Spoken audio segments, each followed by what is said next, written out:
welcome back to another video, another Samango family video. Thank you for tuning back in and thank you for watching the last one. Hannah, say hi, Mango fam. Say hi, Mango fam. Yay, wave. Yay. Kisses. Really? Before we get into the video, have you subscribed? If you want to be part of the Mango fam for some sweet, juicy mango flavor, go ahead and hit that subscribe button, that like button before you even watch the video, and the notification bell so that you are notified the next time or each time we release a video. So, wait, if you haven't subscribed by now, then what are you dealing with? Hannah, say what you're dealing with. What are you dealing with? Come, Ari, come say hi, Mango fam. What are you dealing with? Okay, go. Say what you're dealing with. What are you dealing with? Oh, are you gonna say hi, Mango fam? Hey.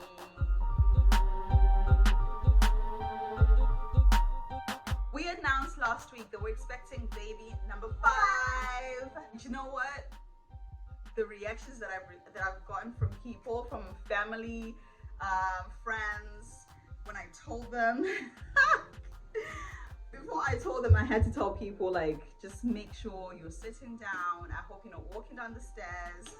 I hope you're not driving. Just sit down, okay, or lie down, if anything, before I tell you this. But anyway, so after I gave birth to Hannah, I quickly went and got the copper coil. And I chose the copper coil because I've had it before and it worked out really well for me. I had it after Zoe. You okay? Okay, they're playing.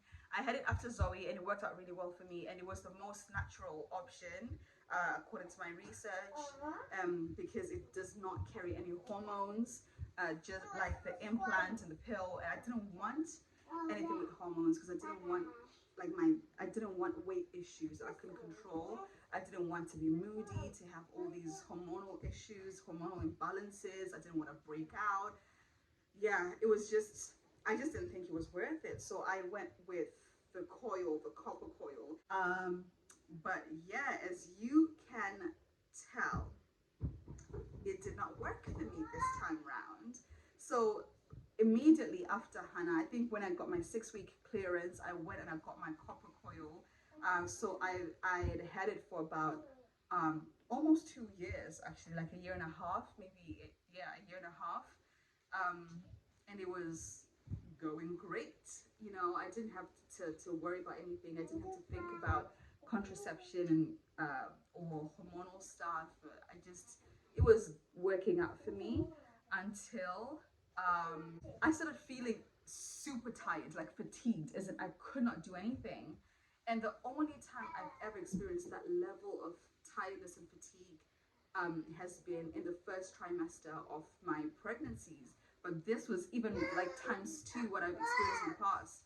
And I was just like, And the way that I feel like my body I'm trying to speak louder than the kids, so I feel like I'm gonna end up shouting. But yeah, my body was just being all weird, and the way that I was feeling, the tiredness, the fatigue, I just was sleeping all the time. I couldn't get myself to do anything because I was just like that tired. And the way I was feeling inside, I was just like, I recognize this feeling from being pregnant, you know, early stages of pregnancy. But of course, I'm not pregnant. I've got a coil. I've got the coil. And with the coil, you can actually go in there, feel around, and you can feel it to see if it's still in position, because they do say after each period. Oh, no, okay. They do say that you have to check after each period because it could come out, you know. It could just slip out the way that it's, I don't know, it could just come out. So you have to keep checking to make sure that it's there. You can feel it, you can feel the threads. If you can't, you have to go back to your GP or the family clinic for them to check, and if it's gone, to fix it again. So mine was there, like I could feel it, okay? Like I was diligent. I was a very diligent diligent in checking to make sure that it's there. And 100% it was there. When I started feeling like this, I was like, let me just check. I checked, it was there. I was like, okay, we're good. We're good. But I kept on feeling like this. And then when I was like questioning, I was like, should I even like test, you know? But I was like, of course not. Like, there's no way. I've got the coil, it's there, I can feel it. There's no way I'm pregnant. On Mother's Day, actually, I remember speaking to my sister, and she was just like, nah, nah, nah, you can't be pregnant, girl, nah, nah. But anyway, on Mother's Day, which was on a Sunday after church, I remember I was like, okay, Lord, I'm gonna go get the test. And the funny thing is, each time I've had to get a pregnancy test, I've never had a negative pregnancy test, which is such a blessing, thank God. But from the moment I'm making my way to get a pregnancy test, I know that I'm pregnant. It's just, the test is just to confirm what I already know. So yeah, I remember being in the car. Hi, Bobby. Hi. Hi, Bobby. It's Hannah's Bobby. I was in the car on my way to get a pregnancy test. And I remember just talking to God, and I was like, God, we both know that I'm probably pregnant. The fact that I'm at a point where I'm going to get a pregnancy test, we know what that means. I've never taken a negative pregnancy test. And I remember saying to God, okay, this is 100% not my plan. I've got so many things that I wanted to focus on before even thinking about having another baby. So before I take this test and it's confirmed that I'm pregnant, please help me to process and help me to accept quickly if that is the case, or because that is the case. So I was having this. Oh, no, no, no, no, no. So I was having this conversation with the Holy Spirit in the car, and I was just asking for peace. Like, I was like, one thing I don't want to feel anxiety. I don't want to feel disappointment. I don't want to have any negative feeling attached to the confirmation of what we both already know. So please give me peace in advance, give me joy in advance to be excited about this baby. So I was having this conversation because I just really did not want to dread the fact that I was pregnant when I did find out. So anyway, got the test, came back home. I got two just to make sure. Came back home. I went upstairs. Oh. No, you have one and Hannah has one. Okay, we'll share. Okay, let Hannah play with it. When you take turns, when she's finished having her turn, you can have your turn. Well, anyway, I came back home, went upstairs, took the test, and for sure, as soon as my wee hit that stick, 2 lines appeared. I didn't even have to wait the 3 minutes. And this has happened each time I've taken a pregnancy test. And I always say to myself, okay, maybe it's broken. Let's try again with the second one. And same thing happens. As soon as my wee hits the stick, I get 2 lines. And I just knew. And I just started speaking to God. I was like, God, it is what it is. Thank you for the blessing. It helped me to see it as a blessing and nothing else. It helped me to be excited about this. And I was just having all these conversations because I just really did not want any negative kind of... Oh, I didn't want to attach this news to anything negative. I didn't want to think, oh, now I can't do this or I can't do that. I just wanted to accept it for what it is and just have God's perspective about it. And I was just wondering, so what do you do now? Like, I've got the coil, but I'm pregnant. So I called, like the next day, I called the hospital. They said to come in, and they did a scan. And the funniest thing, when they did the scan, we saw the little baby and the little heartbeat. And they just moved slightly to the right, and there was the coil in perfect position. And I remember the midwife was like, I just don't even understand how.